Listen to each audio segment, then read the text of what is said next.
పాత సర్కారు ఉండంగా పెండింగ్ బిల్లుల మీద కోట్లాటకు మద్దతిచ్చిర్రు. ఇప్పుడు రూలింగ్ పార్టీలో ఉండి కూడా హ్యాండ్ ఇస్తున్నారు షై పార్టీలు. అందుకే ఇయ్యాల చలో అసెంబ్లీ అన్నారు మాజీ సర్పంచ్లు. పెండింగ్ బిల్లుల మీద అసెంబ్లీ ముట్టడికి కదిలిర్రు. సర్పంచ్లకు పోలీసులకు నడుమ గన్ పార్కు కాడ గట్టిగా అయింది లొల్లి.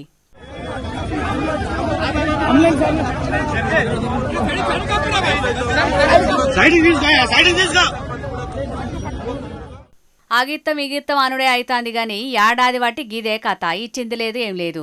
ఎగస్ పార్టీలు ఉండంగా ధర్నా చౌక కాడ సర్పంచులు ధర్నాకు దిగితే అప్పట్లో ఆలతోట అన్నట్టుగా కూసున్నారు రేవంతాలు కడ్మ షెయి పార్టీ లీడర్లు. ఇప్పుడేమో గెలిచిన కొత్త సర్పంచులకు ఎవ్వలతోటి సంబంధం లేకుండా నేరుగా ఇత్తనంటున్నాడు నిధులు గాని పెండింగ్ పైసలు అడుగుతేనేమో ఈ ఒగ్గిది కథ.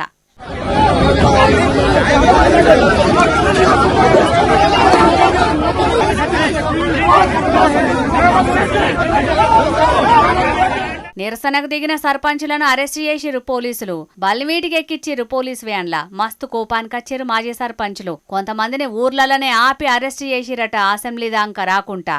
కొంతమంది సర్పంచులని బిల్లులు చెల్లించాలని ప్రభుత్వాన్ని అడిగితే ఈ రోజు అసెంబ్లీకి బయలుదేరి వస్తుంటే కొంతమంది సర్పంచులను అక్రమ అరెస్టులు చేస్తున్నారు.